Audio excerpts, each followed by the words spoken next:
নমস্কার, আপনারা শুনছেন তারাশঙ্কর বন্দ্যোপাধ্যায়ের লেখা আরোগ্য নিকেতন উপন্যাস। আজকে শুরু করব তৃতীয় পর্ব। এই বুগাস শব্দটা শশী প্রয়োগ করেই বেশি গোল বাঁধিয়েছে। শব্দটার অর্থ মশায় গিন্নি জানেন না, তবে ধ্বনিগত ব্যঞ্জনা বা সমস্ত কথাবার্তার পর ওই শব্দটার অর্থ মশায় গিন্নির কাছে অত্যন্ত অপমানজনক মনে হয়েছে। শশীরও অবশ্য দোষ নাই, সেও এসেছিল গায়ের জ্বালায়। নবগ্রামে প্রদ্যোৎ ডাক্তার ব্যাপারটা নিয়ে বেশ একটা শোরগোল তুলেছে। পৃথিবীতে অন্যায়ের প্রতিবাদ করা মানুষের স্বভাব ধর্ম, তাই একজন প্রতিবাদ করার সঙ্গে আরও 5 জন আপনিই এসে তার সঙ্গে যোগ দিয়ে তাকে সবল এবং প্রবল করে তোলে। প্রদ্যোৎ ডাক্তার নবগ্রামের পাশ করা ডাক্তারদের সকলকেই নাকি কথাটা জানিয়েছেন এবং ডাক্তারদের আসর থেকে বাজার হাটে ছড়িয়ে পড়েছে। কথায় আছে, মরার বাড়া গাল নেই। মৃত্যুর চেয়ে কঠিন এবং ভীষণ আর কিছু হয় না। আজও এর ঠিকানা মেলেনি, দিক নির্ণয় হয়নি। মানুষ মরে, নিত্যই অহরহ মরছে, তবু আজও কেউ তাকে দেখেনি, তার স্বর কেউ শোনেনি, বর্ণে গন্ধে স্পর্শের স্বাদে আজও তার এক বিন্দু আভাসও কেউ কখনো পায়নি। এর ব্যাখ্যা করা যায় না, আজও কেউ করেনি। সাধারণ মানুষে মরবি বললে কেউ ভয় পায় না, কিন্তু চিকিৎসক বললে আতঙ্কিত হয়। বিশেষ করে রোগীকে বললে তার আতঙ্কে আর ফাঁসির আসামির আতঙ্কে কোনো প্রভেদ থাকে না। প্রদ্যোৎ ডাক্তার সেই কথাই বলেছে, এত বড় হৃদয়হীন ব্যাপার আর হয় না। এর সঙ্গে ডাকাত বা গুন্ডার বা খুনের ছুরি তুলে তেড়ে আসার প্রভেদ কি?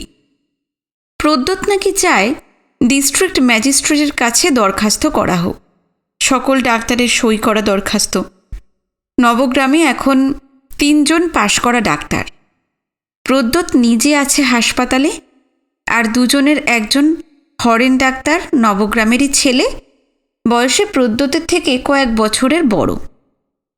মেডিকেল স্কুল থেকে পাশ করে এসে গ্রামেই সে প্র্যাকটিস করছে। নিজের ছোটোখাটো একটা ডিসপেন্সারি আছে। আর আছেন প্রৌঢ় ডাক্তার চারুবাবু। ডাক্তারের মধ্যে চারুবাবু সর্বাপেক্ষা প্রবীণ, 50-এর ঊর্ধ্বে বয়স। চারুবাবুই এখানকার প্রথম এমবি। প্রায় 25 বছর আগে সদ্য ডাক্তারি পাশ করেই এখানকার হাসপাতালে চাকরি নিয়ে এসেছেন। 10 বছর আগে চাকরি ছেড়ে স্বাধীনভাবে প্র্যাকটিস ধরেছিলেন। আজ বছর 4 থেকে সে প্র্যাকটিস তিনি একরকম ছেড়েই দিয়েছেন। এখন এখানে ইউনিয়ন বোর্ড, স্কুল বোর্ড প্রভৃতি নিয়েই মেতে আছেন বেশি। লোকে অবশ্য বলে, চারু ডাক্তারের প্র্যাকটিস পড়ে এসেছিল স্বাভাবিক নিয়মেই। ডাক্তার তাই ওই দিকে ঝুঁকেছেন। ডাক্তারের ছেলেরাও বড় হয়েছে। বড়টি বেশ উঁচু দরের সরকারি চাকুরে, ছোটটি ডাক্তারি পড়ছে। চারু ডাক্তার লোকটি কিন্তু সাচ্চা, দিলখোলা মানুষ, সঙ্গে সঙ্গে অত্যন্ত হিসেবি লোক। মেজের গেলাসে মেপে 2 আউন্স ব্র্যান্ডি সন্ধেবেলা নিয়মিত তিনি পান করে থাকেন। এই অঞ্চলে অনেক ডাক্তারেরই কিছু না কিছু ব্যাড ডেট অর্থাৎ অনাদায়ী বাকি থেকে গেছে, কিন্তু চারু ডাক্তারের খাতার হিসেবে যেমন 1 চুল গলদ থাকে না, তেমনি পাওনাও 1 পয়সা অনাদায় থাকে না। তার কম্পাউন্ডার প্রতি মাসেই 2-4 নম্বর বাকির জন্য তামাদির মুখে ইউনিয়ন কোর্টে গিয়ে নালিশ দায়ের করে আসে। এ বিষয়ে কেউ কেউ অনুযোগ করে, কঠোর বলতেও দ্বিধা করে না। কিন্তু চারুবাবু বলেন, লোকের জীবন মশায়, ওই বৃদ্ধকে দেখে কথা বলো বাবা। 50,000 টাকা বাকি খাতায় লেখা রইল, উইয়ে খেলো, দেখেই শিক্ষা হয়েছে আমার। ঠেকে শিখতে বলো না বাবা। এখনো চারু ডাক্তার যে অল্প স্বল্প প্র্যাকটিস করেন তা তার নিজের ব্যক্তিগত খরচাটা তুলবার জন্য। তার প্র্যাকটিস কমে আসার সঙ্গে সঙ্গে বাড়ির ডিসপেন্সারিটিও ছোট হয়ে এসেছে। 4টে আলমারির মধ্যে এখন ওষুধ আছে মাত্র 1টাতে, আর একটার 5টা থাকের মধ্যে 3টে খালি। আরও একজন পাশ করা ডাক্তারবাবু আছেন, চক্রধারী বাবু। চারুবাবুর চেয়েও বয়সে বড়, LMF। চারুবাবুর আগেই তিনি ছিলেন এখানকার চ্যারিটেবল ডিসপেন্সারির ডাক্তার। তার চাকরিতেই চারুবাবু বহাল হয়েছিলেন। চক্রধারী এখন প্রায় সন্ন্যাসী, বাড়িতেই আছেন, তবে গেরুয়া টেরুয়া পরে দিন রাত পুজো আচ্চা করেন। প্র্যাকটিস তো করেনই না। এখন কেউ হাত দেখাতে এলেই বরং বলেন, বাজে বাজে, হাত দেখে কি হবে? কেউ কিচ্ছু জানে না, কিচ্ছু জানে না, সব আন্দাজে ঢিল। লাগলো তো লাগলো, না লাগলো তাতেই বা কি? ফি তো পকেটেই এলো। বাবা, রোগ হলে সারে আপনি, রোগীর দেহেই আছে সারাবার শক্তি। ডাক্তার তেতো কষা ঝাঁঝালো ওষুধ দেয় শুধু আন্দাজে, রোগী মনে করে ওষুধে সারল। তবে হ্যাঁ, 2-4 জন পারে। চক্রধারী তামাক খেতে খেতে শুরু করেন তার প্রথম যৌবনে দেখা বড় ডাক্তারদের কথা। স্যার নীলরতন, বিধান রায়, নলিনী সেনগুপ্ত প্রভৃতি ডাক্তারদের কথা। সেই সব বিচিত্র বিস্ময়কর গল্প। বলেন, হ্যাঁ, সে দেখেছি বটে। এখন তো রংলাল ডাক্তারকে দেখছি। একটা গোটা ডাক্তার ছিল, আর এখানে আছে একটা মানুষ, ওই জীবন মশাই। হ্যাঁ, ও পারে, ধরতে পারে। মশাইয়ের নিজের ছেলে বনবিহারী, সেও তো ডাক্তার ছিল, আমাদের বন্ধু লোক। একসঙ্গে মদ খেয়েছি, ফুর্তি করেছি। সেই ছেলের, বুঝেছ তো, রোগ হলো, মৃত্যু রোগ। আমরা বুঝতে পারিনি, কিন্তু মশাই। রোগীর ধৈর্যচ্যুতি ঘটে যায়, সে উঠে চলে যায়। চক্রধারী হেসে বলে, গোবিন্দ গোবিন্দ, বিনা পয়সায় অনেক হাত দেখেছি, আর না। প্রদ্যোৎ ডাক্তার চক্রধারীকে চিকিৎসক বলেই ধরে না, তাই তার গণনায় নবগ্রামে পাশ করা ডাক্তারের সংখ্যা মাত্র 3 জন। প্রদ্যোতের কথায় প্রতিবাদ কেউ করেননি, হরেন ডাক্তার বা চারুবাবু কেউ না। একরকম মৌন থেকেই তার কথা স্বীকার করে নিয়েছেন বলতে হবে। মানুষের মুখের ওপর তুমি আর বাঁচবে না, এই কথা বলার চেয়ে নিষ্ঠুর আর কী হতে পারে? এবং এতে যে রোগীর মনোবল অনেক ভেঙে যায়, রোগের সঙ্গে যুদ্ধে দুর্বল হয়ে পড়ে, এও তো সত্য। বাঁচবার ইচ্ছা, বাঁচব বিশ্বাসটাই যে বাঁচবার পক্ষে পরম ঔষধ, কে অস্বীকার করবে এই কথা? হরেন ডাক্তার চুপ করে প্রদ্যোতের অভিযোগ স্বীকার করে নিয়েও হাত জোর করেছে, অর্থাৎ আমাকে মার্জনা করুন। প্রদ্যোৎ ডাক্তার তীব্র তিরস্কার করেছে, ডাক্তারিকে কি আপনি শুধু আপনার জীবিকার পেশা মনে করেন হরেনবাবু? আপনার কি কোনো সিক্রেট ডিউটি নাই? এই ধরনের নিদান হাঁকা আর গেরুয়াধারী করকোষ্ঠী গণকদের মধ্যে তফাৎ কি? আর জড়িবুটি, টুকটাক, জল পড়া, এইসব চিকিৎসার সঙ্গে বেদেদের চিকিৎসার অনাচারের মধ্যে ডিফারেন্স কি? হরেন হাত জোর করেই দাঁড়িয়েছিল সর্বক্ষণ। প্রদ্যোতের কথার শেষে হেসে বলেছে, আমি তো গ্রামের লোক। এক সময় আমার বাল্যকালে উনি আমাকে বাঁচিয়েছিলেন। একটু থেমে আবার বলেছে, এক সময় কিন্তু প্রদ্যোৎবাবু উনি খুব ভালো চিকিৎসা করতেন। আমি অবশ্য ছোট ডাক্তার, আমার বিদ্যা বুদ্ধি সামান্য, তবে ওর নাড়ি দেখে রোগ ডায়াগনোসিস চিকিৎসা কিন্তু অদ্ভুত ছিল। এখন তো বৃদ্ধ হয়েছেন, হয়তো মুনিনাঞ্চ মতিভ্রম, তার উপর বয়সও হয়েছে। এই ক্ষেত্রে এছাড়া কিশোরদা নেই, তিনি আসুন। তার অ্যাবসেন্সে কি এটা করা ঠিক হবে? ঠিক হবে না। কিশোরবাবু? কিশোরবাবু? কিশোরবাবুকে? কোনো কথা না বলেই উঠে এলেন প্রদ্যোৎ ডাক্তার। চারুবাবু বলেছেন, আপনি ইয়াং ম্যান, রক্তের তেজ আছে, তাছাড়া আজ আছেন কাল নেই, চলে যাবেন অন্যত্র। কে যেন বলছিল, এই চাকরিও তো আপনার ট্রপিক্যাল ডিজিজের এক্সপিরিয়েন্সের জন্যে। এরপর আপনি তো ফরেনে যাবেন, স্পেশালাইজ করবেন। আপনার কি ওই বৃদ্ধের ওপর রাগ করা উচিত? যেতে দিন। দরখাস্ত করলে ওর সঙ্গে হয়তো অনেকের অন্ন উঠবে। শতমারি ভবেদ বৈদ্য, সহস্রমারি চিকিৎসক। মানুষ মেরে মেরে হাতুড়েটা নিজেরাও করে খায় আর লোকেরও কিছু উপকার করে। আপনার মতো লোকের এই রাগ সাজে না। আমি বরং বৃদ্ধকে বারণ করে দেবো, বুঝেছেন? নিদান টিদান আর হাঁকবেন না। জানেন, আমাদের সময় একটা গান ছিল, আমরা খুব গাইতাম, যা কর বাবা আস্তে ধীরে, ঘা করো কেন খুঁচিয়ে। প্রদ্যোতের বেশ লাগলো চারুবাবুকে আজ। এখানে এসেই চারুবাবুর সঙ্গে আলাপ সে করেছে, কিন্তু সেই আলাপ একেবারে যাকে বলে ভদ্রতার মুখোশ এঁটে বাঁও কষাকষি ব্যাপার। আজ চারুবাবু মুখোশ খুলে কথা বলেছেন। রসিক লোক, বেশ রসিয়ে আবৃত্তি করলেন, যা করো বাবা আস্তে ধীরে।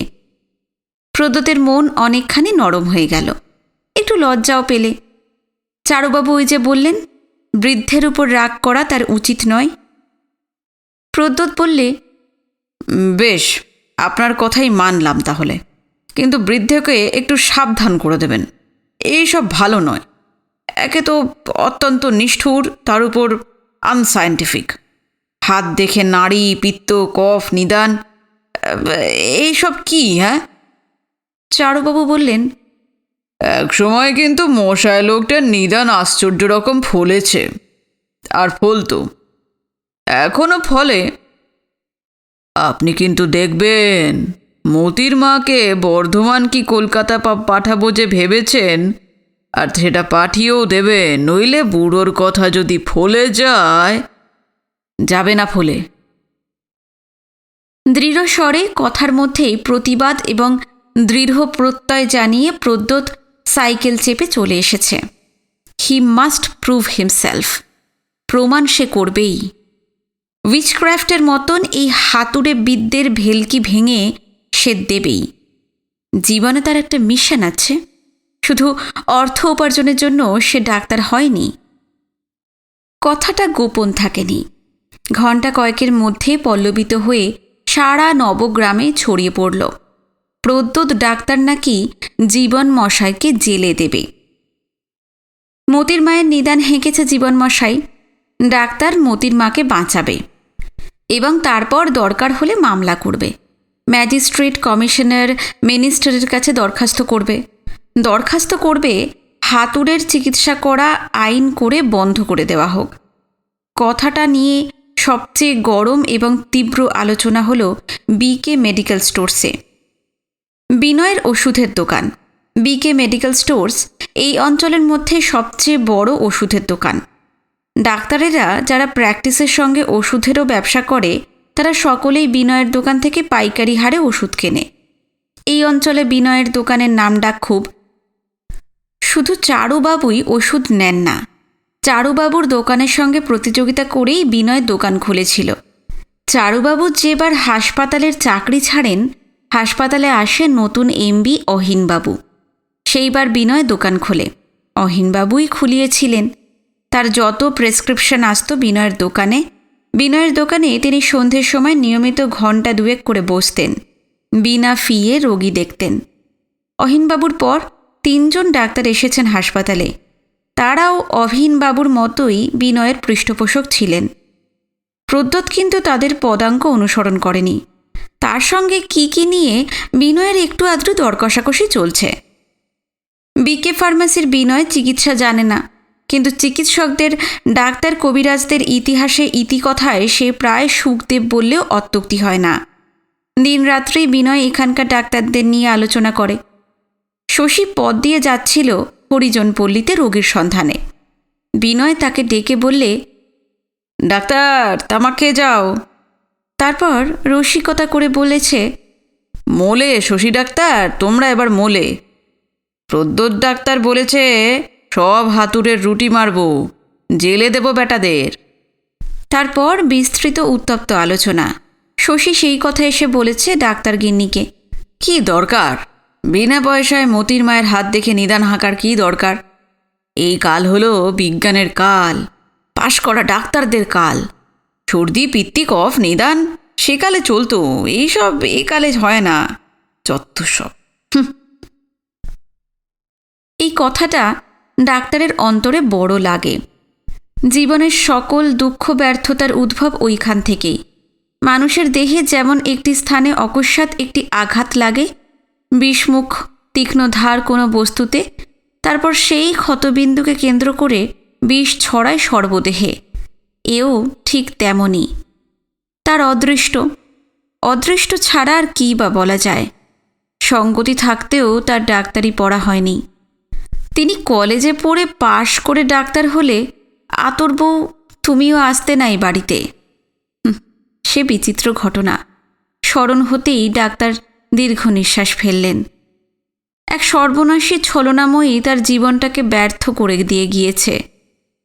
কাঁদি স্কুলে পাঠ্যজীবনে এই সর্বনাশীকে নিয়ে ওখানকার এক অভিজাত বংশের ছেলের সঙ্গে বিবাদ হল। ছেলেটিও তার স্বজাতি, কায়স্থ, পরন্ত জমিদার বাড়ির ছেলে। হায় রে অবুঝ কৈশোর! শক্তি যোগ্যতা বিচার করে প্রতিদ্বন্দ্বিতায় নামে না। কৈশোর ছেলে তালপত্রের খাঁড়া হাতে রাক্ষসের সঙ্গে যুদ্ধ করে। রাখাল ছেলে রাজার ছেলের সঙ্গে প্রতিদ্বন্দ্বিতায় সংকোচ অনুভব করে না, ভয় পায় না। জীবনমশায় মনে পড়ল, এক কিশোর শাল আর এক কিশোর তমাল চারায় প্রতিযোগিতা হয়েছিল। তাতে কিশোর তমাল লজ্জা পায়নি। নবগ্রামে মাইনর পাশ করে জীবন ডাক্তার কাঁদি গেলেন এন্ট্রান্স পড়তে। কাঁদি রাজ হাই স্কুলে ভর্তি হলেন। এন্ট্রান্স পাশ করে বর্ধমান মেডিকেল স্কুলে ভর্তি হবেন। জীবনে সে কত কল্পনা, কত আশা। নিজের ডাক্তারি জীবনের ছবি আঁকতেন মনে মনে। রংলাল ডাক্তারের মতো গরদের পাতলুন আর গলাবন্ধ কোট পরে সাদা একটা ঘোড়ায় চড়ে ঘুরে বেড়াবেন এই অঞ্চলে। বুকে সোনার চেনে বাঁধা সোনার পকেট ঘড়ি, থার্মোমিটার, স্টেথোস্কোপ, কল বাক্স। ঘরে লক্ষ্মী ছিলেন, বাপও ছিলেন স্নেহময়। অর্থের অভাব ছিল না। জীবনের দেহ ছিল শক্তি, মনেও ছিল সাহস। সুতরাং কাঁদির পাঠ্যজীবনে উৎসাহের স্ফূর্তির অভাব হয়নি। একদিকে করতেন হৈ হৈ রই রই, অন্যদিকে বোর্ডিংয়ের তক্তপোষ্যে শুয়ে স্বপ্ন দেখতেন ভাবি কালে জীবন দত্ত LMS সাদা ঘোড়ায় চড়ে ঘুরে বেড়াচ্ছেন। কিন্তু হঠাৎ একদিন জীবনের মোড় গেল ঘুরে। সদ্য যুবক জীবন দত্ত প্রেমে পড়ে গেলেন। প্রেমে পড়েছিলেন এক দরিদ্র কায়স্থ শিক্ষক কন্যার। তার বয়স তখন 18 আর নায়িকার বয়স 12। সেকালে 14 বছরেই মেয়েরা যৌবনে প্রবেশ করত। দেহে মনে দুয়েই তারা একালের বেনি দোলানো 17 বছরের মেয়েদের থেকে স্বাস্থ্য এবং মনে অনেক বেশি পরিপুষ্ট হয়ে উঠত। এই মেয়েটি আবার একটু বেশি পরিপুষ্ট হয়ে উঠেছিল। আজকালকার মতে অকালপক্ষ বললে একটু আপত্তি করেন জীবন ডাক্তার। বলেন, অকালে পাকা আর সকালে পাকার তফাৎ আছে। অকালে যা পাকে তাতে গঠনে খুঁত থাকে, উপাদানে খামতি থাকে, কিন্তু সকালে যা পরিপুষ্টিতে পূর্ণতা লাভ করে পাকে তাতে খুঁত থাকে না। যে যে উপাদানের রস পরিপূর্ণতায় স্বাভাবিকভাবে ফলই বল বা দেহমনি বল রাঙিয়ে ওঠা রং ধরে মিষ্ট গন্ধে মনকে আকর্ষণ করে, তার সবই থাকে তার মধ্যে, বরং একটু বেশি পরিমাণেই থাকে। নইলে সকালে পাকে কি করে? মঞ্জুরি একটু সকালে ফুটেছিল। হ্যাঁ, মেয়েটির নাম মঞ্জুরি। মঞ্জুরির স্বাস্থ্য ছিল সুন্দর। 12 বছরের মঞ্জুরি একালের কলেজে পড়া ষোড়শী বা পূর্ণিমার চেয়ে স্বাস্থ্যে শক্তিতে পূর্ণাঙ্গী ছিল। শুধু চুল দেখে সন্দেহ হতো যে মেয়েটি ষোড়শী নয়, কারণ চুলগুলি পিঠ ছাড়িয়ে নিচে নামেনি। কালো চুলের রাশিটি পিঠ ছাড়িয়ে নিচে নামলে তবে ষোড়শী রূপটি পরিপূর্ণ হবার কথা। ঠিক কেমন জানো? যেন কোজাগরি লক্ষ্মী প্রতিমার পিছনে চালপট লাগানো হয়েছে, অথচ তাতে ডাকসাজের বেড়টি এখনো লাগানো হয়নি। সেইগুলি আটা হলেই নিখুঁত হয়ে লক্ষ্মী প্রতিমা হয়ে উঠবে। এইটুকুই খুঁত ছিল, তার বেশি নয়। একটু বাড়িয়ে বলা হয়েছে। জীবন ডাক্তার মনে মনেই সংশোধন করা নেন সেইটুকু। লক্ষ্মী প্রতিমা বটে, তবে শ্যামা, এবং তাতেই যেন অধিকতর মনোরম মনে হতো মেয়েটিকে। মঞ্জুরির রূপটি তখন ছিল ভুঁই চাপার সবুজ নিটোল ডাঁটাটির মতো। মাথায় এক থোকা ফুলের কুঁড়ি তখনও ফোটেনি। ফুটবার সব আয়োজন সম্পূর্ণ। অন্তরের দিক থেকে 12 বছরের মঞ্জুরি ষোড়শীর চেয়ে কম ছিল না। দেহের পরিপুষ্টতায়, স্বাস্থ্য সমৃদ্ধির কল্যাণে সে তখন কিশোরীর মন পেয়েছিল। একেবারে 16 আনার অধিকারীর চেয়েও বেশি। 18 আনা বলা চলে কেন, জীবন দত্তের হিসেবে তাই হয়। 16 বছরে কৈশোর পূর্ণ হলে বয়স মেপে হিসেবের আইনে 12 আনা তো পাওয়ারই কথা। 16 আনার বাকি 4 আনার 2 আনা পূরণ করেছিল তার সমৃদ্ধি স্বাস্থ্য। বাকি 2 আনা সেকালের ঘরের শিক্ষা এবং মায়ের প্রদত্ত শ্বশুরবাড়ি যাওয়ার মন্ত্রপাঠের ফলে সে পেয়েছিল। এর উপরও বাড়তি 2 আনা মূলধন তার ছিল। সে পড়ে পাওয়া নয়, সেটা সে পড়াশোনা করে পেয়েছিল। গরিব হলেও বাপ ছিলেন শিক্ষক, বাংলা লেখাপড়া কিছু শিখিয়েছিলেন। বাপ শিশু বোধক থেকে বোধোদয় পর্যন্ত পড়িয়ে আর পড়াননি, বলেছিলেন কৃত্তিবাসী কাশিদাসী রামায়ণ মহাভারত পড়ো। কিন্তু রামায়ণ মহাভারত পড়েও সে ক্ষান্ত হল না। বৈষ্ণব পদাবলী থেকে ভারতচন্দ্র পর্যন্ত নিজেই পড়লে। ওগুলি বাড়িতেই তাদের ছিল, খাতায় লেখা পূর্বপুরুষের সম্পদ। এরপর বঙ্কিমচন্দ্র হাতে পেলে। প্রতাপ শৈবলিনী, জগৎ সিংহ আয়েশার সঙ্গে পরিচয় হতেই 16 আনা 18 আনায় একেবারে ফেঁপে উঠল। বঙ্কিমচন্দ্র তার হাতে এনে দিয়েছিল তারই বড় ভাই। জীবন ওখানে সহপাঠী পেলে মঞ্জুরির বড় ভাই বঙ্কিমকে। বোর্ডিংয়ে জীবন নামডাক ছুটিয়েছিল, খরচ করত দরাজ হাতে। ওই যে বাপ জমিদারি কিনেছিলেন, তারই হাঁকটা জীবন ওইখানে নানা প্রকারে ছড়িয়ে দিয়েছিল। তার মধ্যে ভালো তামাকের গন্ধটা ছিল একটা বিশেষ প্রকার। ওই গন্ধে গন্ধে এলেন চতুরানন। বঙ্কিমের নাম ডাক ছিল চতুরানন। ছেলেরা বলতো বঙ্কিম 4 মুখে হুঁকো খায়, 4 মুখে কথা কয়। ভালো তামাকের গন্ধে এসেই বঙ্কিমই আলাপ জমিয়ে তুললে এবং আলাপের সূত্রে আবিষ্কার করলে যে জীবন তাদের আত্মীয়। বঙ্কিমের মামা জীবনের নিজের মামির দেওরের আপন ভাইরার নাত জামাই, এবং একদা টেনে নিয়ে গেল নিজেদের বাসায়। বাবার সঙ্গে পরিচয় করিয়ে দিয়ে বলল, জীবন আমাদের আপনার লোক বাবা। বঙ্কিমের বাবা নবকৃষ্ণ সিং সম্পর্কের উপর গুরুত্ব দেননি, তবুও তিনি পরিচয় পেয়ে উচ্ছ্বাস প্রকাশ করেই সমাদর করলেন। ও, দীনবন্ধু দত্ত মহাশয়ের পৌত্র তুমি? জগৎবন্ধু মহাশয়ের ছেলে? তোমরা তো মহাশয় বংশের গো। আয়ুর্বেদ তোমাদের কুলবিদ্যা হয়ে দাঁড়িয়েছে। শুনেছি তোমার বাবা নাকি জমিদারি কিনেছেন। জীবন পুলকিত হয়েছিল, সলজ্জ মুখে মাথা নামিয়ে দাঁড়িয়েছিল। ভালোই লেগেছিল এই প্রশংসাবাদ।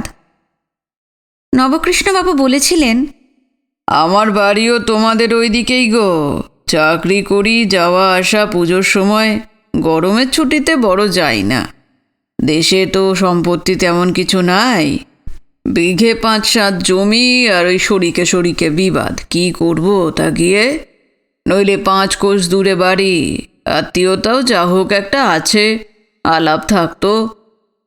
তা ভালো হলো তোমার সাথে আলাপ হয়ে। কিন্তু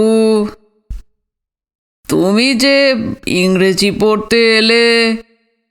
প্রশ্নের মর্মার্থ বুঝতে পারেনি জীবন। উত্তরে প্রশ্নের সুরেই বলেছিল, আগে তোমাদের তো আয়ুর্বেদই একরকম কুলগত বিদ্যা হয়ে দাঁড়িয়েছে, কুলধর্মও বলতে পারি। এর জন্য তোমার সংস্কৃত পড়া উচিত ছিল তো। ইংরেজি পড়তে এলে কেন? বিদ্যাই শুধু নয়, বাঁধা টাট, বাঁধা ঘর, সে একরকম যজমানের মতো। ওই থেকেই তো তোমাদের প্রতিষ্ঠা, মহাশয় উপাধি, জমি পুকুর জমিদারি সব তো ওই থেকেই। আমার ইচ্ছা ডাক্তারি পড়ব। ডাক্তারি? বাহ বাহ, খুব ভালো হবে, সে খুব ভালো হবে তো। মুগ্ধ হয়ে গিয়েছিলেন নবকৃষ্ণ সিংহ। তারপরেই তিনি বলেছিলেন, যাও যাও, বাড়ির ভিতরে যাও। বঙ্কিম, নিয়ে যা তোর মায়ের কাছে। তিনি তো হলেন আসল আত্মীয়, আমরা তো তার টানে টানে আত্মীয়। যাও বাবা, যাও। মঞ্জুরি তখন উঠানে ছোট ভাইয়ের সঙ্গে আনিমানি ঘুরছিল।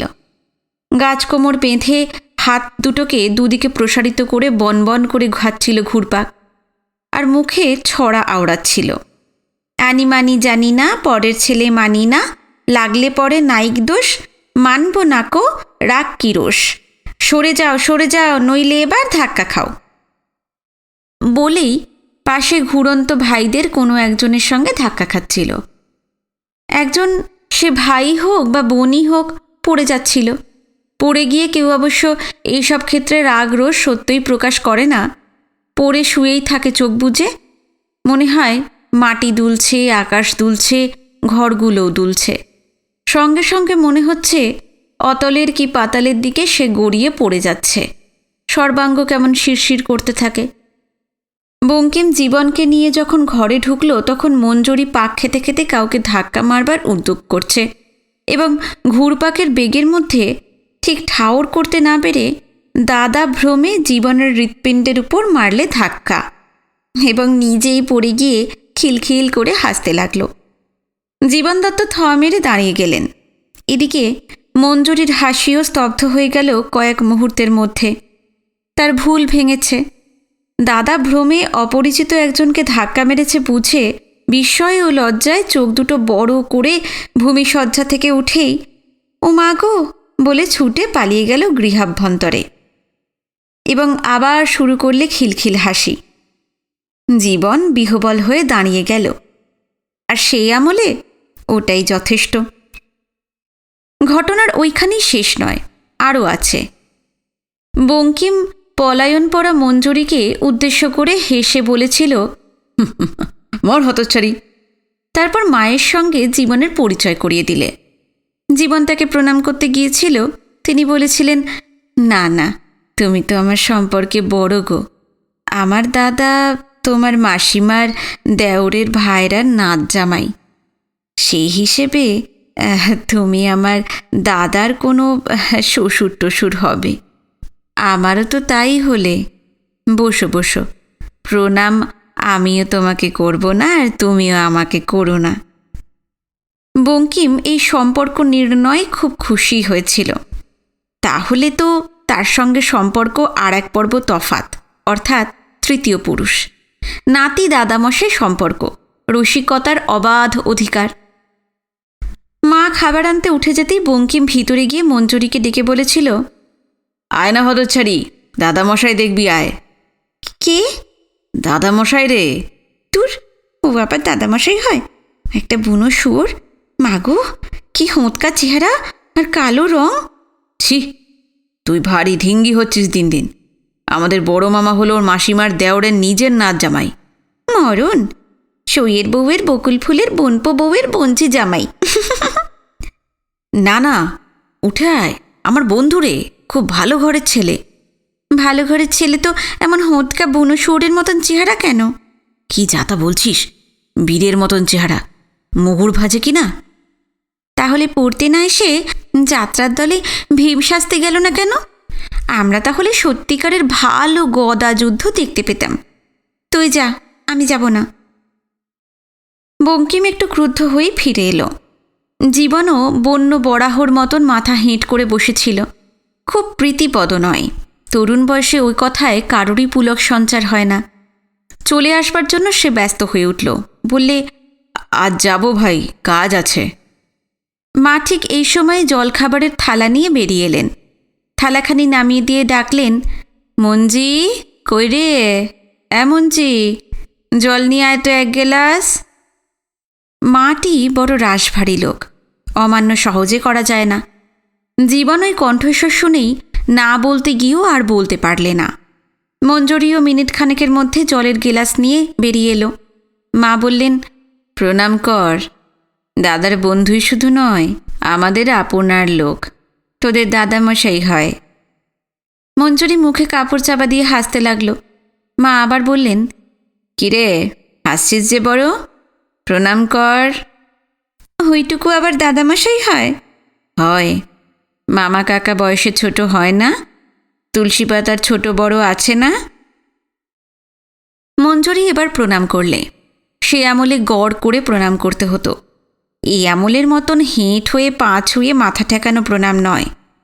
উঠেই আবার হাসতে লাগলো। মা বিরক্ত হয়ে বললেন, কি হলো, হাসছিস কেন? দাদামশাই মিলছে না বলে হাসছি। কি কি মিলছে না? দাদামশাইয়ের গালে কাদা কই? ছড়াই আছে না, ঠাকুর দাদার গালে কাদা। বলেই মঞ্জুরি হাসতে হাসতে চলে গেল। এরপর কিশোর জীবন দত্তের অবস্থার কথা বোধ করে না বললেও চলে। সে একেবারে উন্মত্ত হয়ে উঠল। মঞ্জুরি মঞ্জুরি মঞ্জুরিকে সে জয় করবেই। কিন্তু অকস্মাৎ পথ রোধ করে দাঁড়ালো একজন। এই হলো সেই ছেলে যার সঙ্গে বিবাদ করে জীবনের সমস্ত আশা বিসর্জন দিয়ে তিনি বাড়ি ফিরেছিলেন। অভিজাত বংশের উগ্র দাম্ভিক ছেলে ভূপতি কুমার বসু, লোকে ডাকত ভূপি বসু বলে। ভূপি বসু ওখানকার নামজাদা দুর্দান্ত। মাঝখানে শহরে বাজারে বেশ গা দুলিয়ে হেলে দুলে যে মাতঙ্গ গমন ধরনের চলনটা ফ্যাশন হয়ে দাঁড়িয়েছিল, সেটা ওইখানে অর্থাৎ কাঁদি অঞ্চলে আমদানি করেছিল এই ভূপি বোস। সে যখন যে পাখানা ফেলত তখন তার সর্বাঙ্গটা সেই দিকে লোকের চোখে আঙুল দিয়ে দেখিয়ে যেন হেলে যেত। সামনে বা পিছনে যারা থাকতো তারা বাধ্য হয়েই দেখত। যারা পাশে চলত, যাদের পাশে তাকাবার অবকাশ থাকতো না, তারা এই দোলার ধাক্কা খেয়ে তাকিয়ে সভয়ে সরে যেত। ওরে বাবা, ভূপি বসু যাচ্ছে। ভূপি বসু ছিল গৌরবর্ণ দীর্ঘাকৃতি, মাথায় রেখেছিল বাবরি চুল, জমিদারের বাড়ির ছেলে। এই ভূপিও ছিল বঙ্কিমের বন্ধু। অনেক আগে থেকেই সে মঞ্জুরির দিকে দৃষ্টি নিবদ্ধ করেছিল। সুতরাং ভূপি বোসের সঙ্গে আরম্ভ হল প্রতিযোগিতা। ব্যাঘ্র বরাহ সংবাদ রচনা শুরু করলেন কৌতুক প্রিয় বিধাতা। ভূপি বোস ব্যাঘ্র আর জীবন দত্ত বরাহ, এ নাম মঞ্জুরি দিয়েছিল। তার সহপাঠী বোর্ডিংয়ে পাশের সিটের ছাত্র, এরা তাকে সাবধান করেছিল, কিন্তু তখন একটু দেরি হয়ে গিয়েছে। দোষ তাদেরও ছিল না, কিশোর জীবনেরও ছিল না। সহপাঠীরা জানত না যে জীবন বুকে মঞ্জুরির ধাক্কা খেয়েছে এবং ধাক্কা খেয়েও সেই দিকেই ছুটেছে, এবং জীবনও জানত না যে ভূপি বোস রূপী ব্যাঘ্রটি মঞ্জুরির প্রত্যাশায় ওত পেতে বসে আছে। সে সময়ে সামান্য একটা কারণে অভিজাত কুলপ্রদীপ ভূপি বোস মঞ্জুরি ও মঞ্জুরির মায়ের উপর রাগ করে ওই দিক দিয়ে যাওয়া আসা বন্ধের ভান করে বসেছিল। এরই মধ্যে বরাহ প্রবেশ করল। ভূপি জীবন থেকে বয়সে বেশ কবছরের বড়, কিন্তু ফেল করেও জীবনের এক ক্লাস উপরে পড়ে। কাঁদি স্কুলে সর্বজন পরিচিত ভূপি। কাঁদি স্কুলে সেকালে যারাই পড়েছে তারা স্কুলে ভর্তি হওয়ার 5 দিন বা 7 দিনের মধ্যেই তাকে চিনেছে। প্রথমেই চোখ পড়ত তার হেলে দুলে চলন, তারপর শুনত তার বিচিত্র বাগবিন্যাস। কোথায় যাচ্ছিস রে বেটার ছেলে? দরিদ্র অবস্থায় পাড়া গেঁয়ে ছেলেদের প্রতি এইটি ছিল তার প্রথম প্রশ্ন। তার চেহারা, বেশভূষা এবং বাগভঙ্গিতে আগন্তুক দরিদ্র সন্তানেরা শঙ্কিত হতো। এই কালের মতন বিদ্রোহ করা তাদের পক্ষে সম্ভবপর ছিল না। কাল ছিল বিরূপ। তারা সসম্ভ্রমেই বলতো গ্রামের নাম, আর তারপরেই ভূপি প্রশ্ন করত, তা কোন থানা রে? হ্যাঁ, কোন পরগনা? কত নম্বর লাট? তারপরেই বলতো, ওইখানেই আমাদের একটা লাট আছে। 507 কি 705 একটা নম্বর সে তাতে লাগিয়ে দিত। জীবন দত্তের সঙ্গে প্রথম সাক্ষাতে কিন্তু এই ভঙ্গিতে প্রশ্ন করেনি ভূপি। একটু খাতির করেই বলেছিল, কোথায় বাড়ি হে ছোকরা? জীবনের বলিষ্ঠ দেহ এবং বেশ ফিটফাট পোশাক দেখেই তাকে রে বা বেটা না বলেই বলেছিল হে বা ছোকরা। প্রথম দিন জীবন ভড়কে গিয়েছিল, সঙ্গে সঙ্গে বিরক্তও হয়েছিল, কিন্তু সেই বিরক্তি গোপন করেই বলেছিল নবগ্রামে, বলেই সে চলে গিয়েছিল। দন্তানখী শৃঙ্গীদের সান্নিধ্য পরিত্যাগী শ্রেয়, এই বাক্যটি স্মরণ করেছিল এবং ভূপিকে ও ওই দলেই ফেলেছিল। কিন্তু ভূপি ছাড়েনি, সে নিজেই এগিয়ে এসেছে। 2-4 দিন পরেই একদিন বোর্ডিংয়ে জীবনের ঘরে এসে বলেছিল, শুনলাম নাকি ছোকরা তুমি তামাক খাও ভালো, কই খাওয়াও দেখি, দেখি কি তামাক খাও তুমি। ভূপির কণ্ঠস্বর রীতিমতন পৃষ্ঠপোষকের কণ্ঠস্বর। জীবন দুর্দান্ত ছিল, কিন্তু অভদ্র ছিল না। এবং জমিদারি যতকালের পুরনো হলে জমিদার বংশে পচন ধরে, তাদের একখানা জমিদারি ততকালেরও পুরনো হয়নি। এবং সত্য বলতে কি, সেদিন একটু গোপন খাতিরও মনে মনে অনুভব করেছিল সে ভূপি বোসের প্রতি। বড় বংশের ছেলে, ভালো চেহারা, এমন বোলচাল, তার উপর জীবন বিদেশি। ভূপি এখানকারই লোক, সুতরাং ওটা স্বাভাবিক ছিল। জীবন সেদিন তামাকও খাইয়েছিল। সেদিন যাবার সময় ভূপির হঠাৎ নজর পড়েছিল জীবনের মুগুর দুটোর ওপর। একটু নেড়ে চেড়ে দেখেও গিয়েছিল, হেসে নাম দিয়ে গিয়েছিল মুদগর সিংহ। তা ঝগড়াটা লাগলো হঠাৎ। ভূপি বোস নবকৃষ্ণ সিংহের বাড়ি থেকে বের হচ্ছে আর জীবন ঢুকছে। ভূপি পান চিবুচ্ছিল, সঙ্গে বঙ্কিম আর পিছনে বঙ্কিমের মা। জীবনের অনুপস্থিতিতে গরমের ছুটির মধ্যে ভূপির সঙ্গে ওদের ঝগড়া মিটে গেছে। জীবনের সঙ্গে একজন মুটে, তার দেশের লোক। গরমের ছুটির পর দেশ থেকে ফিরেছে স্কুলে। আসবার সময় মস্ত ঝাঁকায় বাগানের আম, ক্ষেতের ফুটি, কিছু তরকারি এবং খড় দিয়ে মুড়ে একটা মাছও এনেছে। ভূপি থমকে দাঁড়িয়ে ভুরু কুঁচকে তার দিকে তাকিয়ে রইল। তারপর হেসে বললে, কী রকম গো, মুদগর সিংহ এখানে, এ বাড়িতে? পিছন থেকে তীক্ষ্ণ কণ্ঠের কথা ভেসে এলো, উনি আমাদের সইয়ের বউয়ের, বকুল ফুলের বনপো বউয়ের বা বঞ্জি জামাই, আপনার লোক। সম্পর্কে আমার দাদামশাই গো। তা দাদামশাই, কি এনেছ গো? সকলের পিছন থেকে মঞ্জুরি মুখে কাপড় চাপা দিয়ে হেসে সামনে এসে দাঁড়ালো। ভূপিও সঙ্গে সঙ্গে ফিরল, বললে, চলো চলো দেখে যাই দাদামশাই মুদগর সিংহ কি এনেছেন, নামা ঝুড়িটা। জিনিসপত্রগুলো দেখে মুখ বেঁকিয়ে একটা আম তুলে নিয়ে দাঁতে কেটে একটু রসাস্বাদ করেই থু থু করে ফেলে দিয়ে বললে, আমি তো ভেবেছিলাম আম। কাল আমি আম পাঠিয়ে দেব, গোলাপ খাস আর কি বলে কিষাণভোগ। আমের গায়ে কাগজের টিকেটে লেখা থাকবে কবে কখন খেতে হবে। ঠিক সেই সময় খাবেন, কিন্তু না হলে ঠিক স্বাদ বুঝবেন না। ভূপি চলে গেল। মঞ্জুরির মা বললেন, এসো বাবা, ভালো তো সব? হ্যাঁ ভালো। আমি এখন চলি, এই তো আসছি। বোর্ডিংয়ের বারান্দায় জিনিসপত্র পড়ে আছে, গাড়োয়ানকে রেখে এগুলো দিতে এসেছিলাম আমি। সে আর দাঁড়িয়ে থাকতে পারছিল না। ভূপির কথাগুলিতে রীতিমতন ক্ষুব্ধ হয়ে উঠেছিল। একটু জল খাবে না বাবা? না, গাড়োয়ানটা আজ অজপাড়াগায় ভয় পাবে, আমি যাই। কিশোর জীবন দত্ত সেদিনই ভূপির আঁচটা অনুভব করেছিল এবং সেই হেতুই সেদিন তার সহপাঠী বোর্ডিংয়ের পাশের সিটের বন্ধুটিকে সব কথা বলেছিল বাধ্য হয়ে। না বলে উপায়ও ছিল না। এত বড় মাছটা এবং এতগুলো আম ও ফুটির উপর ছেলেদের লোভ হয়েছিল দুর্দান্ত। কোথায় কোন বাড়িতে এগুলি গেল জানতে তাদেরও কৌতূহলের অন্ত ছিল না। কাজেই প্রশ্নেরও বিরাম ছিল না।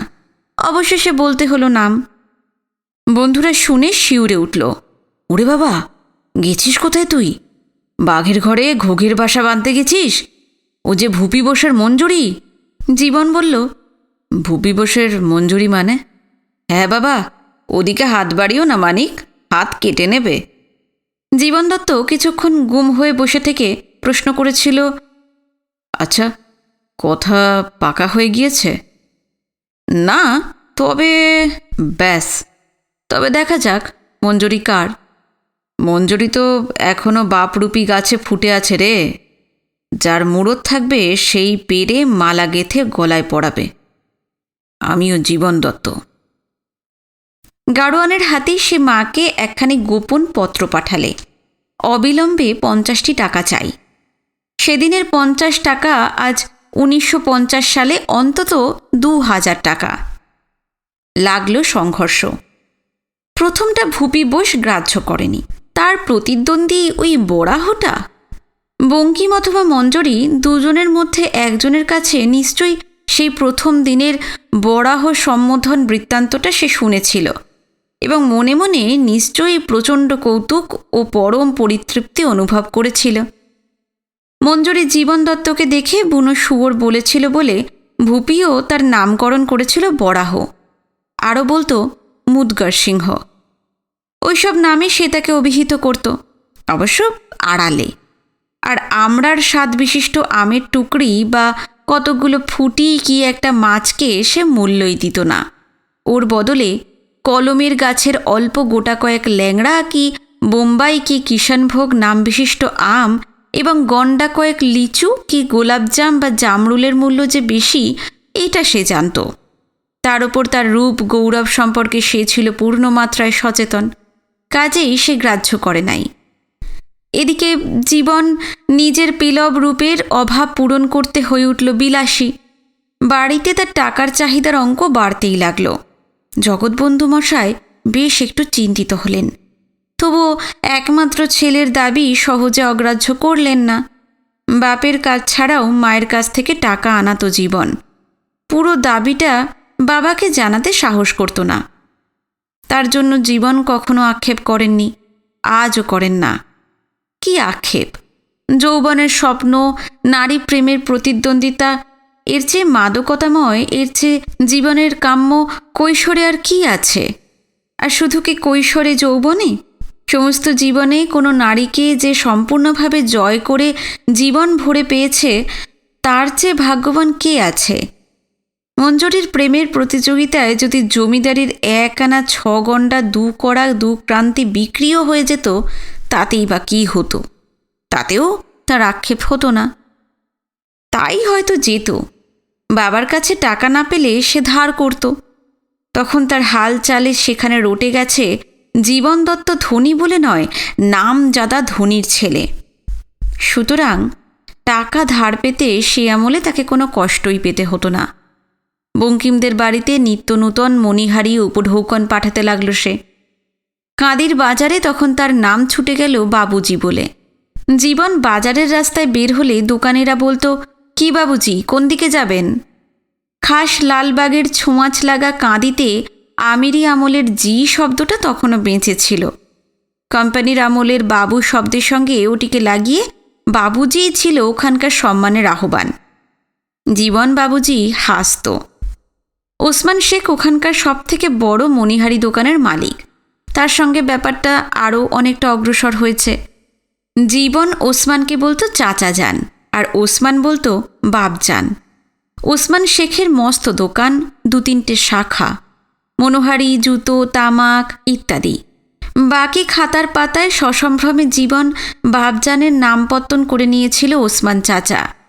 চাচা মানুষ চিনত। জীবনের প্রয়োজন না থাকলেও চাচা তাকে ডেকে বলতো, বাপজান, আরে শুনো শুনো। কি চাচা যান?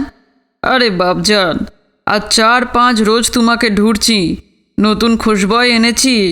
তা শহরে গেলাম, মহাজন দেখালে, দেখো ওসমান খুশবয় দেখো, আতর ছোট হয়ে গেল, নিয়ে যাও রাজবাড়িতে দিবা। তা রাজবাড়ির জন্য নিলাম, আর 3 জমিদার বাড়ির জন্য নিলাম, হাকিমদের জন্য নিলাম। পরেতে বললাম আর 2 শিশি। তোমার তো 2 শিশি চাই আমি জানি, নিজের জন্য 1 শিশি আর আর এই বাড়ির জন্য 1 শিশি নিয়ে যাও। সঙ্গে সঙ্গে কাগজে মুড়ে তার হাতে তুলে দিত।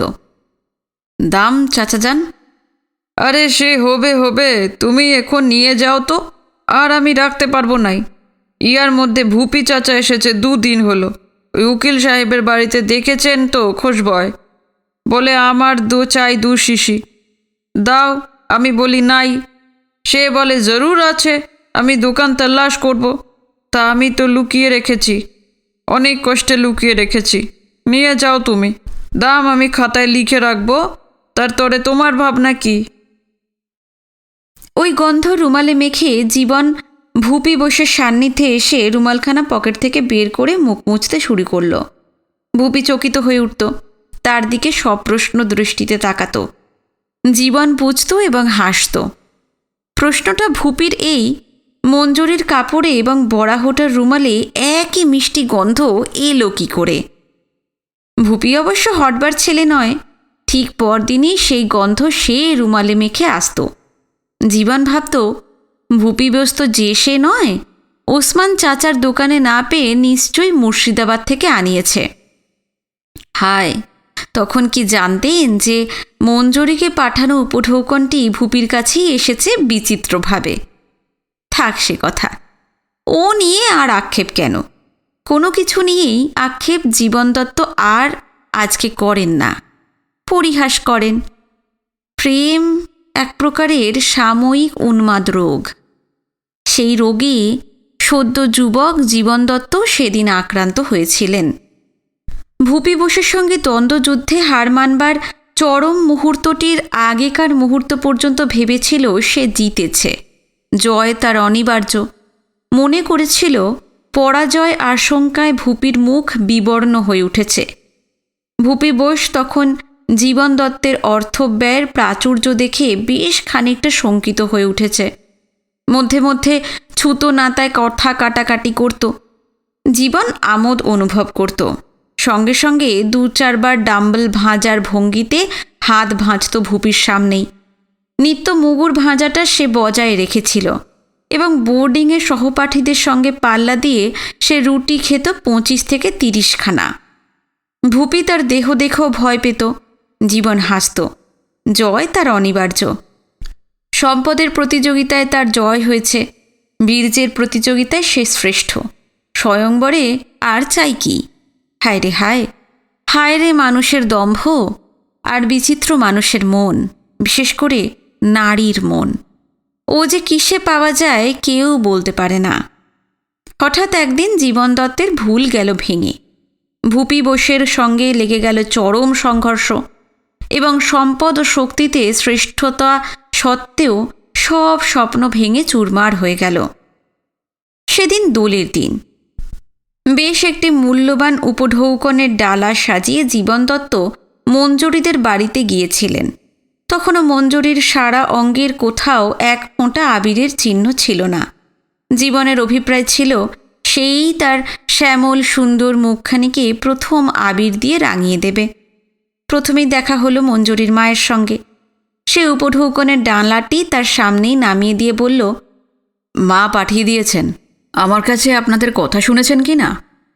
মঞ্জুরির মা গম্ভীর মানুষ। জীবন তাকে ঠিক বুঝতে পারত না। একটু কেমন ভয় করত, যেন ভালোও লাগতো না লোকটিকে। তিনি মুখে বললেন, না না, এইসব ঠিক নয় জীবন, বলে ডালাটি হাতে করে উঠে গেলেন উপরতলায়। নিচে রইল মঞ্জুরি। মঞ্জুরির মুখে চোখে নিষ্ঠুর কৌতুক। এই নিষ্ঠুর কৌতুক জীবনের যেন ভালোই লাগত এবং এই নিষ্ঠুরতার জন্যই তার কৌতুক যেন বেশি মধুর মনে হতো, বেশি করে টানত তাকে। একলা পেয়ে জীবন পকেট থেকে আবির বের করে বললে, নাতনিকে আজ মাখাবো কিন্তু। আমিও মাখাবো, রং গুলে রেখেছি, দাঁড়াও দাঁড়াও। সে ছুটে গেল ঘরের মধ্যে, বেরিয়ে এলো হাত দুটি পিছনে রেখে। জীবনের তখন হুঁশ ছিল না। সে সঙ্গে সঙ্গে মঞ্জুরির মুখে মাখিয়ে দিলে আবির, আর এইদিকে মঞ্জুরির দুখানি হাত মুখের সামনে উদ্যত হল, 2 হাতে মাখানো আলকাতরা। জীবন সভয়ে পিছু হটল। সঙ্গে সঙ্গে পৃষ্ঠ প্রদর্শন করে বাহির দরজার দিকে ছুটল বন্য বরাহের মতো। বাহির দরজার মুখেই তখন ব্যাঘ্র। ব্যাঘ্রের পশ্চাতে প্রজাপতি চতুরানন বঙ্কিম। বন্য বরাহে এবং ব্যাঘ্রে প্রচণ্ড সংঘর্ষ হয়ে গেল। দ্রুত ধাবমান সবল দেহে জীবন দত্তের সঙ্গে ধাক্কা লাগলো ভূপি বোসের। বঙ্কিম তখন রাস্তার উপর থেকে লাফ দিয়ে উঠেছে মঞ্জুরির দাওয়ায়। জীবন দত্তের ধাক্কা সহ্য করতে পারলে না ভূপি। একেবারে চিত হয়ে উল্টে যাকে বলে সশব্দে ধরাশায়ী হওয়া, তাই হলো ভূপি বোসের। জীবন ধাক্কা খেয়ে থমকে দাঁড়িয়ে গেল। আঘাত তাকেও কম লাগেনি, কিন্তু সে সহ্য করবার শক্তি তার ছিল এবং একটু সামলে নিয়েই সে সত্য সত্য সহানুভূতির সঙ্গে হাত ধরে তুলতে গেল ভূপি বোসকে। ইচ্ছাকৃত না হোক, অনিচ্ছাকৃত হলেও ত্রুটিটা তারই বলে মনে হলো তার। শুধু সে তাকে হাত ধরে তুলেই নিরস্ত হলো না, ভূপির শরীরে কোথাও আঘাত লেগেছে কিনা দেখতে চেষ্টা করলে, ধুলো ঝেড়ে দিলে অপরাধীর মতো। এই অবসরে ভূপি ছিটকে যাওয়ার পায়ের জুতো পাটিটা কুড়িয়ে নিয়ে তার মাথায়, মুখে, পিঠে আথালি পাথালি মারতে শুরু করলো। গাল দিলে, শুয়ার কি বাচ্চা, হারামজাদা, উল্লুক। ব্যাস, উন্মত্তের মতন জীবন হুঙ্কার দিয়ে পড়ল ভূপি বোসের ওপর। সেদিন নেশাও করেছিল জীবন, সিদ্ধি খেয়েছিল। ভূপির সঙ্গে যে যুদ্ধ কেমন করে হয়েছিল সে তার আর মনে নেই, কিন্তু বুকে বসে ভূপির নাকে তার প্রকাণ্ড হাতের প্রচণ্ড মুঠির একটা কিল সে মেরেছিল। মারতেই মনে হলো নাকটা যেন বসে গেল, আর সঙ্গে সঙ্গে গলগল করে রক্ত বেরিয়ে এসে ভাসিয়ে দিলে ভূপি বোসের মুখ। রক্তাক্ত হয়ে গেল জীবনের হাত, জামায় কাপড়ে রক্তের দাগ। বঙ্কিম চিৎকার করে উঠল, করলে কি রে? আরও একটা আর্ত কণ্ঠ তার কানে এলো, মঞ্জুরির কণ্ঠস্বর। ও মাগো, খুনি ডাকাত, খুন করলে মাগো। চকিতে উন্মত্ত জীবন আত্মস্থ হয়ে গেল। তাই তো, এ কি করলে সে? ভূপি বোসের জ্ঞান নেই। বুকে চেপে বসে তার স্পর্শ থেকে সে তা বুঝতে পেরেছে। বিপদের কথাও সঙ্গে সঙ্গে মনে হলো। এ তো ভূপির দেশ, দেউলিয়া জমিদার ঘরের ছেলে। ওরা ভয়ঙ্কর, দাঁত নোক ভাঙা বাঘই হয় নরখাদক। আর মঞ্জুরির কান্না শুনেও আজ তার স্বপ্ন ভেঙেছে। মুহূর্তে সে লাফ দিয়ে উঠে ছুটল একেবারে নিজের গ্রামের অভিমুখে। পথ 10 ক্রোশ, কিন্তু সেই পথ ধরে ফিরল না। ফিরল অপথে ময়ূরাক্ষী নদীর তীর ধরে। বোধহয় 13-14 ক্রোশ পথ হেঁটে বাড়ি এসে পৌঁছেছিল। জামাকাপড় নদীতে কেচে কাদা মাখিয়ে রক্তচিহ্নের আভাস গোপন করে সে বাড়ি ফিরে এলো। মেডিকেল কলেজে পড়ার স্বপ্ন তার শেষ হলো। মঞ্জুরির মোহে পড়ে ঘুচে গেল, মঞ্জুরিই দিলে ঘুচিয়ে। সেদিন জগৎবন্ধু মশাই ও তার স্ত্রী ছেলের অবস্থা দেখে শিউরে উঠে প্রশ্ন করলেন, কি হয়েছে?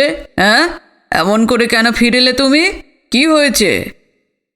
জীবন মাথা হেঁট করে দাঁড়িয়ে রইল, কোনো উত্তর দিলে না। জগৎবন্ধু মশাইয়ের মতো দৃঢ়চিত্ত প্রকৃতির মানুষের সামনেও সে অটল রইল। মঞ্জুরির নাম সে কিছুতেই প্রকাশ করবে না। শেষ পর্যন্ত বললে, একজন বড়লোকের ছেলে তাকে জুতো মেরেছিল, সে তার শোধ নিয়েছে। আঘাত অবশ্য বেশি হয়েছে, রক্তপাত হয়েছে খানিকটা, আর সেই জন্যই সে ওখান থেকে পালিয়ে এসেছে। ওখানে থাকলে সে হয়তো খুন করবার চেষ্টা করবে, তাই ওখানে সে আর ফিরবে না। সে অন্য জায়গায় পড়বে, সিউড়ি বা বর্ধমান সরকারি হাই স্কুলে সে পড়বে। না, আর না, বাইরে পড়তে তোমাকে আমি আর পাঠাবো না। আমাদের কৌলিক বিদ্যায় তুমি শিখবে। জগৎবন্ধু মশাইয়ের কণ্ঠস্বর কঠিন কিন্তু মৃদু। এই কণ্ঠস্বর শুনে জীবনের সর্বদেহ যেন হিম হয়ে গিয়েছিল। মনে পড়েছিল, এ তো সেই কণ্ঠস্বর। এই কণ্ঠস্বরে যে কথা বলেন জগৎবন্ধু মশাই, তার আর লঙ্ঘন হয় না। জীবনের মনে পড়ল, একদিন নবগ্রামের বাবুদের বাড়ির এক অনাচারী ব্যভিচারী প্রৌঢ়ের অসুখে চিকিৎসা হাতে নিয়ে হঠাৎ একদিন ঠিক এই কণ্ঠস্বরে চিকিৎসায় জবাব দিয়েছিলেন। বাবুটি ছিলেন মদ্যপায়ী। জগৎবন্ধু মশাই তাকে মদ্যপান করতে নিষেধ করেছিলেন, কিন্তু তিনি নিষেধ লঙ্ঘন করেছিলেন। জগৎবন্ধু মশাই ঘরে ঢুকে সেই কথা জানতে পেরেই ফিরে এসেছিলেন। রোগীর আত্মীয়রা অনুনয় করে তাকে ফেরাতে এসেছিল, কিন্তু মশাই এমনই কঠিন কণ্ঠস্বরে বলেছিলেন, না। ওই ছোট একটা না শব্দ শুনে জমিদার পক্ষ থমকে গিয়েছিল, এবং সে না এর আর পরিবর্তন কোনো দিন হয়নি। আজকের না সেই একই না, এবং এর সঙ্গে জগৎবন্ধু যে কথাগুলি বললেন তার মধ্যেও কণ্ঠস্বরের সে মৃদুতা এবং কাঠিন্যই রণ করছিল। জীবন দত্ত সচকিত হয়ে মুহূর্তের জন্য বাপের মুখের দিকে তাকিয়েই পর মুহূর্তেই মাথা নামিয়েছিল। বুঝতে আর বিন্দুমাত্র সন্দেহ থাকেনি যে এই ন্যায়ের আর পরিবর্তন হবে না। এরপর জগৎবন্ধু মশায় পঞ্জিকা খুলে বসলেন, বিদ্যা আরম্ভের দিন করবেন। আজকের পর্ব এখানে শেষ করলাম। পর্ব ভালো লাগলে অবশ্যই জানাবেন। আপনারা যারা নতুন এসেছেন আমার চ্যানেলে, যদি গল্প পাঠ ভালো লেগে থাকে অবশ্যই চ্যানেলটি সাবস্ক্রাইব করে রাখবেন। আগামী পর্ব নিয়ে খুব শিগগিরই ফিরে আসছি। নমস্কার, সবাই খুব ভালো থাকবেন।